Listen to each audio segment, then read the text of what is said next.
할렐루야, 반갑습니다. 이렇게 함께 예배하게 돼서 너무 기쁘고 감사드립니다. 또 온라인으로 함께 예배에 참여하고 계신 모든 성도님들 환영하고 축복합니다. 말씀 나누기 앞서서 옆에 계신 분들과 함께 이렇게 인사했으면 좋겠습니다. 당신은 하나님의 기업입니다. 당신은 하나님의 기업입니다. 오늘 저는 함께 읽은 우리 여호수아 말씀을 본문으로 하나님의 기업으로 사는 인생이라는 제목으로 하나님의 말씀을 나누려고 합니다. 지금부터 한 3,500여 년 전, 아직은 가나안이라는 이름이 더 익숙한 땅에서 일어났던 일입니다.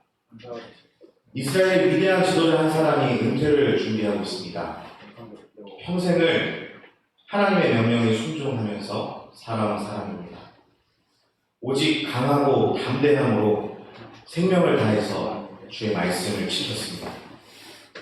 이제는 자신의 사역을 후손들에게 물려주려고 합니다.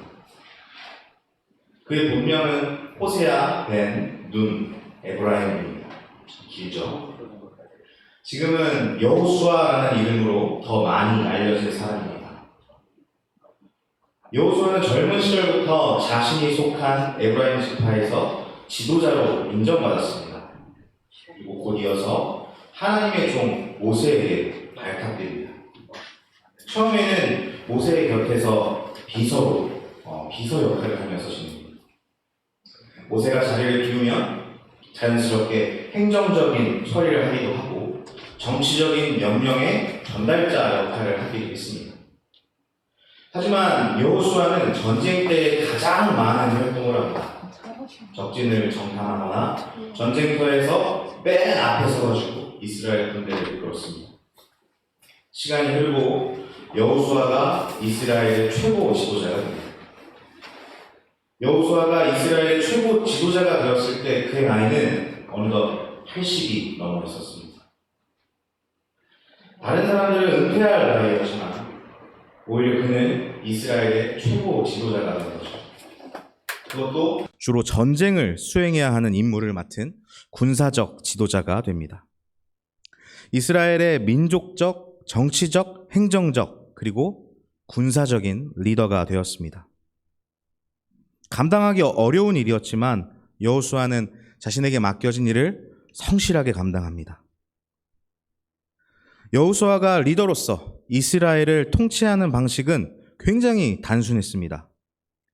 이스라엘로 하여금 율법을 지키게 하고 또 우상은 금지하게 하고 순전한 마음과 신실함으로 여호와 하나님만을 섬기게 했습니다. 자신이 혼자서 모든 권력을 다 손에 움켜쥐고 군림한 것이 아니라 각 지파별로 이스라엘의 각 지파별로 자치적인 행정을 하도록 맡겼습니다. 하지만 이와는 다르게 전쟁을 해야 할 때만큼은 철저하게 자신의 명령을 지키게 했고 따르게 했습니다. 하나님께서 주신 명령에 온전하게 따르기 위함이었죠. 여호수아는 하나님의 일이라고 생각되는 일을 행할 때는 정말 조금의 망설임도 없는 모습을 보여줍니다. 어디로 가든지 하나님께서 항상 함께 하시겠다는 그 약속을 굳게 믿고 거침없이 행동했습니다. 하나님께서 여호수아와 함께 하셨기 때문에 여호수아의 판단이나 그의 결정도 하나님의 뜻 안에 있었습니다. 요단강을 건널 때 요단강을 가르는 것만 하나님께서 하셨고 나머지 모든 것들은 여호수아의 판단에 맡겼고 그 판단을 따랐습니다. 여리고성을 정탐하려고 정탐꾼을 보낼 때도 단 2명을 보내는 것이나 또는 그들의 부정확한 첩보 보고를 듣고 나서 가나안 전체 상태로 판단한 것도 모두 여호수아의 결정이었습니다. 이어진 아이성 전투에서도 작전이나 실제 전투에서의 모든 것들은 여호수아의 판단과 결정을 따랐습니다. 하나님과 함께하는 여호수아의 판단과 결정은 모두 하나님의 일이 되었습니다. 하지만 여호수아가 모든 전쟁에서 승리한 것은 아닙니다. 최종적으로는 승리를 거두긴 했지만 아이성과의 첫 번째 전투에서 모두 다 잘 알고 계시겠지만 여호수아와 이스라엘은 패배합니다. 그런데 아이성 전투에서 패배하고 난 뒤에 여호수아의 태도와 모습을 살펴보면 참 놀랐습니다. 함께 여호수아 7장 6절에서 9절 말씀을 읽어보도록 하겠습니다. 네, 같이 읽도록 하겠습니다. 시작. 여호수아가 옷을 찢고 이스라엘 장로들과 함께 여호와의 궤 앞에서 땅에 엎드려 머리에 티끌을 뒤집어 쓰고 저물도록 있다가 이르되 슬프도소이다. 주 여호와여, 어찌하여 이 백성을 인도하여 요단을 건너게 하시고 우리를 아모리 사람의 손에 넘겨 멸망시키려 하셨나이까. 우리가 요단 저쪽을 만족하게 여겨 거주하였다면 좋을 뻔하였나이다. 주여, 이스라엘이 그의 원수들 앞에서 돌아섰으니 내가 무슨 말을 하오리이까. 가나안 사람과 이 땅의 모든 사람들이 듣고 우리를 둘러싸고 우리 이름을 세상에서 끊으리니 주의 크신 이름을 위하여 어떻게 하시려 하나이까 하니. 아멘. 네, 전쟁에서 패배한 뒤에 여호수아가 보인 행동과 하나님께 올려드린 대화, 기도의 내용입니다. 어떻게 느껴지시고 어떻게 보이셨나요? 여호수아는 패배했음에도 불구하고 지금 하나님 앞에 당당하게 서 있다라는 느낌을 받게 됩니다. 패배가 여호수아 자신의 잘못이 아니라고 말하는 것처럼 느껴져요. 어째서 우리가 승리하도록 돕지 않으셨냐고, 왜 우리와 함께 하지 않으셨냐고 도리어 하나님께 따지는 것처럼 보여지는 말들입니다. 하나님께서 우리와 함께 하시는데 어떻게 전쟁에서 질 수 있냐고 답답함을 호소하고 있는 모습이죠. 그런데요, 놀랍게도 하나님은 여호수아의 이 당당한 호소에 응답하십니다. 친절하게, 아주 친절하게 아이성 전투에서 패배한 이유를 여호수아에게 하나하나 설명해 주십니다. 그리고 범인을 잡는 방법까지도 알려주시고 그 범인을 잡을 수 있도록 도와주십니다. 여호수아의 이런 좀 이해할 수 없을 의외의 행동은 다른 곳에서도 발견이 되는데요. 다른 전쟁에서 여호수아는 마치 자신이 하나님의 능력을 직접 갖고 있는 것처럼 행동하는 모습을 보여줍니다. 이번에는 여호수아 10장 12절을 함께 읽어보도록 하겠습니다. 우리 한번 읽어주시겠어요? 시작! 아모리 사람을 이스라엘 자손에게 넘겨주시던 날에 여호수아가 여호와께 아뢰어 이스라엘 목전에서 이르되 태양아 너는 기브온 위에 머무르라. 달아 너도 아얄론 골짜기에서 그리할지어다 하매. 아멘. 여호수아는 지금 태양을 향해서 멈추라고 명령하고 있습니다. 어처구니 없는 상황이죠. 그런데 또 놀라운 것은 여호수아와 함께 하시는 하나님께서 여호수아의 명령에 따라서 태양을 멈춰주셨다는 겁니다. 자연의 이치를 거스르는 일이 일어난 겁니다. 오늘날 우리들이 이해하는 대로라면 지구가 자전을 잠시 멈추고 서 있었던 거겠죠? 굳이 태양이 멈추지 않았더라도 이스라엘은 충분히 적군을 물리치고 승리할 수 있었을 것입니다. 하나님께서 함께 하셨으니까요. 여호수아의 지혜가 부족했기 때문에 해가 져버리면 어두워져서 완전한 승리를 거둘 수 없다라고 판단을 내린 겁니다. 여호수아의 지혜가 부족해서 내린 어처구니 없는 판단이었지만 그 결과 하나님께서 그 어처구니 없는 말을 들어주십니다. 여호수아의 이런 엉뚱한 모습마저도 하나님께서는 승리를 약속하신 그 하나님을 믿고 순전하게 의지하는 모습이라고 여겨주셨던 것입니다. 결과적으로 여호수아의 명령을 하나님께서 실행해 주시는 그런 모양이 되어버렸습니다. 마치 주객이 전도된 것처럼 보이죠. 그 밖에도 하나님은 여호수아의 요구가 없더라도 이스라엘의 승리를 위해서 자연적인 기적들을 일으켜 주셨습니다. 마른 하늘에 벽돌 크기의 우박이 쏟아지고 어둠이 내려서 적군을 덮어버리는 등 온갖 자연의 이적들을 일으키셨습니다. 여호수아의 요구보다도 더 많은 것으로 도우신 것이죠. 마치 하나님이 여호수아의 명령과 지시에 따라 움직이는 것처럼 보일 정도로 말입니다. 하지만 여호수아 인생을 한번 쭉 살펴보면요, 누구나 그렇듯이 여호수아도 완전한 사람은 아닙니다. 그의 실상을 자세히 들여다보면 여호수아는 결점도 많고요, 잘못도 많이 저질렀습니다. 지도자이긴 하지만 지도력이 뛰어난 사람도 아닙니다. 판단력이나 지략이 뛰어나지도 않았습니다. 특별하게 슬기로운 행동이나 지혜로운 모습을 보여주지도 못했습니다. 전쟁에서도 뛰어난 전략으로 싸우기보다는 용맹함과 우직함으로 적과 맞서 싸우는 그런 스타일이었어요. 백성을 다스릴 때도 온화함이나 포용보다는 강직함으로 다스리는 그런 스타일이었습니다. 미래에 대한 열정 가득한 비전이나 희망을 제시하기보다는 현실에서의 원칙과 정직과 성실함을 더 많이 강조하는 그런 사람이었습니다. 더 자세히 인생을 돌아보면요, 잘못을 저지른 적도 있습니다. 젊은 날에는 불같은 열정에 사로잡혀가지고 동족을 막 정죄하기도 했습니다. 그리고 나이가 들어서 최고 지도자가 되었을 때에도 율법과 하나님의 명령을 정면으로 어기는 잘못을 범했습니다. 젊은 날의 일은 모세에 의해서, 그 당시 최고 지도자는 모세였으니까 모세에 의해서 덮어주셨습니다, 하나님께서. 하지만 이스라엘의 최고 지도자로서 이방 민족이었죠. 기브온 백성들과 협상을 맺어버립니다.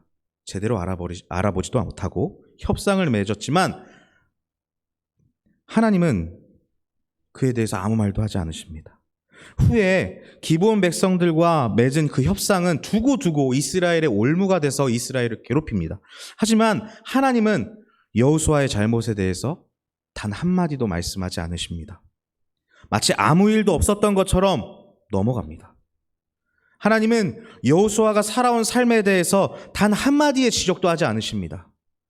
여호수아의 모든 인생이 하나님 안에서 옳았던 것처럼 인정해 주십니다. 이제 여호수아는 어느덧 100세가 넘은 노인이 되어 있습니다. 더 이상 전쟁터를 누비며 싸울 힘이 없습니다. 전쟁을 시작한 지는 어느덧 30여 년이라는 시간이 훌쩍 지났습니다. 그런데 경상도 크기밖에 안 되는 가나안 땅을 아직 다 정복하지 못했습니다. 이런 면에서 살펴본다면 여호수아는 군사 지도자로서 내세울 만한 그런 업적이 별로 없습니다. 자신의 집안이 앞으로 살아가야 될 그 땅조차도 아직 다 완벽하게 정복하지 못한 상태입니다. 그런 상태에서 어느덧 시간이 흘러서 여호수아에게 은퇴가 다가온 것입니다. 은퇴를 앞둔 여호수아의 인생을 바라보시는 하나님의 평가는 놀랍습니다. 가나안 족속의 우두머리 31명과 그들의 땅을 여호수아가 점령했다고 인정해 주십니다. 사실 성경이 기록하고 있는 이 31명의 왕은요, 왕이라고 말하기보다는 한 부족이나 마을의 족장 또는 몇 가구 안 되는 조그만 산골 마을의 대표라고 부르는 것이 더 맞는 표현일 겁니다. 성이라고 불리는 곳도 마찬가지입니다. 하지만 하나님은 여호수아가 견고한 성과 강력한 왕들을 점령했다고 여겨주십니다. 여호수아와 이스라엘의 눈에는, 그들의 수준에는 그들이 싸운 적들이 그렇게 강력한 왕과 견고한 성으로 보였기 때문이죠. 30년 가까이 싸운 전쟁에서 가나안의 모든 땅을 아직 점령하지는 못했지만 그래도 여호수아를 이스라엘을 승리로 이끈 위대한 장군으로 여겨주십니다. 여호수아가 늙어서 물러날 때가 되지만 않았다면 틀림없이 모든 전쟁을 승리로 이끌었을 것처럼 그렇게 여호수아를 대우해 주십니다. 가나안을 완전하게 정복할 수 있었을 것처럼 말씀해 주십니다. 뿐만 아니라 하나님은 정복하지 못한 땅들을 여호수아가 각각의 지파들에게 나누어 주는 그런 역할을 맡게 하십니다. 이스라엘의 장래를 여호수아의 손에 맡기시는 거죠. 각 지파들이 맡겨진 땅으로 정복 전쟁에 나갈 때 하나님께서 앞서 싸우시겠다고 약속해 주십니다. 여호수아가 각 지파들에게 분량을 나눠주면, 영역을 나눠서 그 지역들을 나눠주면 하나님께서 도우시고 나눠준 대로 이루어지게 하시겠다는 뜻입니다. 지금까지와 같이 여호수아는 명령하고 하나님께서 거기에 맞게 일하시는 형태인 거죠. 여호수아의 손에 의해서 가나안 땅에 하나님 나라가 이루어지게 되는 것입니다. 여호수아는 이제 땅을 분배할 방법을 택하고 결정된 내용을 입으로 선언하는 역할을 합니다. 그리고 선언한 그 내용은 하나님의 법이 됩니다. 영원히 변할 수 없는 하나님의 기업, 자손들에게 대대손손 이어져야 할 영원한 유업이 되는 것입니다. 이 땅에서의 영원한 법이 여호수아라는 한 인간의 손에 의해서 결정되는 순간인 것이죠. 하나님에게 여호수아는 당신의 믿음직한 종입니다. 강하고 담대함으로 하나님의 말씀을 지키고 악한 적들의 땅을 발로 정복한 여호와의 용사입니다. 어떤 일에도 낙심치 않으며 모든 것과 행동에서 하나님과 함께한 친구입니다. 하나님이 꿈꾸시는 거룩한 하나님의 나라를 함께 이뤄가는 하나님의 동역자입니다. 그래서 지금 육신이 늙어서 연약해진 인간 동역자 여호수아에게 영원한 나라의 유업을 물려주는 역할을 할 수 있도록 그의 그 역할을 맡기신 것입니다. 하나님께서 여호수아를 모세의 후계자로 이스라엘의 최고 지도자로 세우실 때 모든 이스라엘이 지켜보는 가운데에서 반드시 모세의 손으로 하도록 하셨습니다. 모세가 세웠기 때문에 여호수아는 이스라엘 사람들이 모두 인정하는 그런 지도자가 될 수 있었던 거죠. 이제는 여호수아가 이스라엘의 모든 지파들의 영원한 기업을 세우고 이루어야 할 일들을 결정할 것입니다. 여호수아가 결정했기 때문에 맡겨진 곳으로 흩어져가는 각각의 지파들과 하나님께서 모두 항상 함께 하실 것입니다. 하나님은 주께서 택한 자와 함께 일하십니다. 택한 자가 결정하고 행하고 인정한 일에 대해서 하나님께서도 결정하고 행하고 인정해 주시는 거죠. 하나님과 함께하는 12지파의 결정과 행동과 판단은 이제 앞으로 그대로 하나님의 판단이 되고 결정이 되어서 하나님을 움직일 것입니다. 하나님의 기업이란 하나님이 함께 하시는 모든 것을 뜻합니다. 형태가 있을 수도 있고요, 없을 수도 있습니다. 성도는 예수 그리스도로 말미암아 하나님의 영원한 기업을 받은 자들입니다. 그리스도인에게는 각자에게 맡겨진 정복해야 할 기업이 있습니다. 오늘날 우리와 같이 믿는 자들이 옛날에 가나안 땅을 유업으로 받았던 이스라엘 백성보다 더 유리한 점이 있습니다. 우리의 기업의 범위와 방법과 목표를 스스로의 자유에 맡겨주셨다는 점이죠. 예수 그리스도의 십자가 구속이 세상 만물의 구속을 결정했습니다. 따라서 예수를 믿고 따르는 자들은 어떤 것을 하든지 그리스도 안에만 있다면 할 수 있는 것입니다. 반대로 이스라엘은 여호수아가 정해준 대로만 지켜야 했고요. 그러므로 우리는 모든 만물을 대상으로 삼고 범위를 정하고 하나님의 기업으로서 살아갈 수 있습니다. 하나님과 함께하는 자로서 오직 예수 그리스도의 이름과 거룩한 자로서의 신분을 가지고 믿는 자들이 결정하면서 살아가는 것입니다. 혹시 내가 바랬던 결과가 나오지 않을까 봐, 과연 내가 맡은 일을 내가 다 감당할 수 없을까? 과연 할 수 있을까? 이런 생각 때문에 두렵거나 불안한 마음이 있으십니까? 이 땅에서 사람은 눈앞에 보이는 결과물로 인생을 판단합니다. 반대로 하나님은 보이지 않는 마음으로 평가해 주십니다.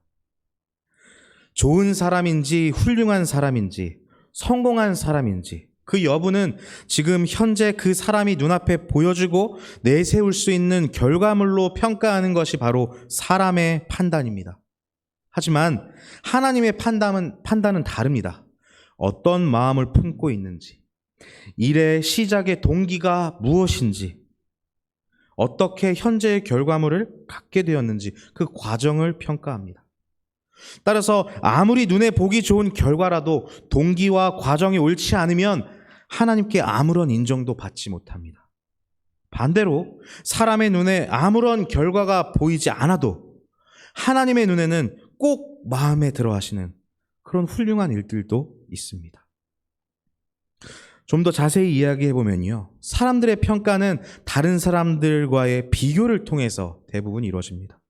흔히 말하는 상대평가와 같은 모양이죠. 옆 사람보다 못하면 실패한 인생처럼 생각하게 합니다. 말로는 모두 다 평등하다고 이야기하면서 어느 학교를 나왔는지, 어떤 회사에 다니는지, 얼마나 돈을 많이 벌고 무슨 차를 타고 어떤 브랜드의 옷을 입고 얼마나 큰 집에 살아가는지와 같은 것들에 따라서 사람을 평가합니다. 이런 흐름 속에서 스스로의 가치를 자신의 연봉이나 수입으로 측정하는 그런 어리석은 실수를 범하게 되는 거죠. 하나님을 모르는 자들의 모습입니다. 하나님을 알면서 어떻게 자기 인생의 가치를 돈으로 측정할 수 있겠습니까? 그런데 안타깝게도 있을 수 없는 일들이, 아니 있어서는 안 되는 일들이 오늘날 교회 안에서 가끔씩 일어나고 있습니다. 예배당 건물의 크기, 성도의 숫자, 헌금의 양에 따라서 평가하는 그런 어처구니 없는 모습들이 교회 안에 일어나고 있습니다. 참으로 부끄러운 모습이고 하나님께서 바라보실 때 얼마나 속상해 하실지 참 안타깝습니다. 세상의 기준을 따라서 평가를 내리는 교회들이 늘어갈수록 교회를 외면하는 사람들의 숫자도 늘어갈 것입니다. 이스라엘의 역사 속에 등장하는 성경의 몇몇 인물들을 한번 생각해 보려고 합니다. 먼저 아브라함은요, 이스라엘 민족의 아버지라고 불리는 사람입니다. 하지만 아브라함의 인생이 남긴 것은 이삭이라는 아들 하나를 낳았을 뿐입니다. 이스라엘에는 수많은 위대하다고 여겨지는 선지자들이 있었습니다. 하지만 선지자들의 인생을 한번 살펴본다면 그들은 대부분을 외면당하고 배척당하다가 삶을 마감했습니다. 우리 구원자이신 예수님은 어떠신가요? 공생의 기간 동안에 단 12명의 제자들에게 집중하셨습니다. 말씀과 삶으로 먹고 자고를 함께 하시며 가르치셨습니다. 그런데 그 12명의 제자가 나중에 어떤 모습을 보이죠? 한 사람은 배신했고 예수님께서 잡히시던 그날 모든 제자들은 예수님에게서 떠나 도망쳤습니다. 결국 예수님은 십자가에 달려 돌아가셨습니다. 사람의 판단 기준으로 바라본다면 예수님의 사역은 그리 성공적이라고 보이지 않겠죠. 하지만 정말 예수님의 사역이 실패했다고 생각하시나요? 모두 아니라고 속으로 말하고 계실 거라 생각합니다. 앞에 말씀드린 이 모든 믿음의 선배들에 대한 하나님의 평가는 사람의 평가와는 다릅니다. 하나님은 아브라함의 모든 인생에 함께 하시며 아브라함을 친구라고 불러주셨습니다. 선지자들이 이 땅에서 받은 고난과 흘린 눈물을 하나님께서 모두 기억하셨고 그들의 입술을 통해 선포된 말씀이 하나도 땅에 떨어지지 않고 모두 이루어지게 하셨습니다. 그리고 하나님의 마음을 가진 자들이라고 여겨주셨습니다. 십자가에 달려 죽으신 예수님에게 모든 이름 위에 뛰어난 이름을 주셨습니다. 하늘에 있는 자들과 땅에 있는 자들, 땅 아래에 있는 자들로 모든 무릎을 예수님의 이름 앞에 꿇게 하셨습니다. 예수 그리스도의 십자가를 통해서 온 세상이 구원받을 수 있는 길을 열어주셨습니다. 예수님의 사역의 열매가 바로 저와 우리 성도 여러분 아니겠습니까? 이 땅에 하나님 나라를 이루신 예수 그리스도의 사역을 이어받은 자들이 바로 저와 여러분 그리고 우리 교회입니다. 내가 하는 일이 별 볼 일 없는 것 같습니까? 다른 사람이 하는 일에 비해서 초라하다고 여겨지시나요? 겨우겨우 살아갈 수 있는 월급을 받기 위해서 애쓰고 있는 자신의 모습이 기분 나쁘신가요? 아무도 관심 갖지 않는 나의 일상이 지겨우신가요? 지금 애쓰고 있는 일들이 헛된 일이 될까봐 두려우신가요? 언제까지 사람 눈치 보면 살아가야 되는 인생인지 좌절되십니까? 하나님이 왜 나 같은 인생을 구원하셔서 도대체 무엇에 쓰시려고 하신 것인지 나의 인생이 좀처럼 해석이 되지 않으시나요? 시간 잠시 집중해 주시기 바랍니다. 아직 어리지만 이 자리에 서 있는 제가 여호수아를 이은 하나님의 사람입니다. 제가 하나님의 친구고요. 하나님의 동역자입니다. 이 시간 제가 여러분들을 다시 세우기 원합니다. 하나님과 함께하는 제가 여러분에게 주의 말씀을 전합니다. 하나님의 동역자가 하나님의 능력과 권능으로 이 시간 여러분에게 말씀을 증거합니다. 하나님의 유업을 받고 일어나십시오. 우리 하나님 여호와께서 여러분의 모든 날에 함께 하실 것입니다. 여러분이 바로 하나님의 택한 백성이요 거룩한 나라입니다. 이제 여러분이 세상을 향해서 하나님의 유업을 이어가라고 명령하십시오. 여러분이 하나님의 군대입니다. 여러분이 하나님의 친구입니다. 여러분이 하나님의 동역자입니다. 주께서 맡겨주신 그곳에서 하나님의 뜻을 이루어 가시기 바랍니다. 우리의 발길이 닿는 곳, 삶의 모든 자리에 하나님 나라를 세워 가시기 바랍니다. 이 땅에 주의 나라를 가져올 능력이 성도에게 있습니다. 하나님과 함께하는 인생에는 거룩한 흔적이 남습니다. 하나님의 눈에 비친 성도의 인생은 결코 작지 않습니다. 하나님의 기업을 받은 사람은 자기의 인생을 누구보다 열심히 살아갑니다. 자신에게 맡겨진 일에 대해서 자기 전부를 드리는 사람이 하나님의 사람입니다. 누군가는 인간의 눈으로 볼 때 크고 위대한 그런 성과를 내기도 하고, 누군가는 이름도 빛도 없는 사람이 되기도 합니다. 하지만 사람들의 평가에 연연하지 않고 내 인생에 대한 모든 평가를 주님께 맡깁니다. 다만 지금 현재를 최선을 다해서 살아가는 것, 그것이 바로 하나님의 기업으로 사는 인생입니다. 오늘 하루를 힘차게 살아가십시오. 하나님의 위대한 뜻이 지금 나를 통해 이루어지고 있음을 믿으시고 힘차게 살아가시길 우리 주 예수 그리스도의 이름으로 축원합니다.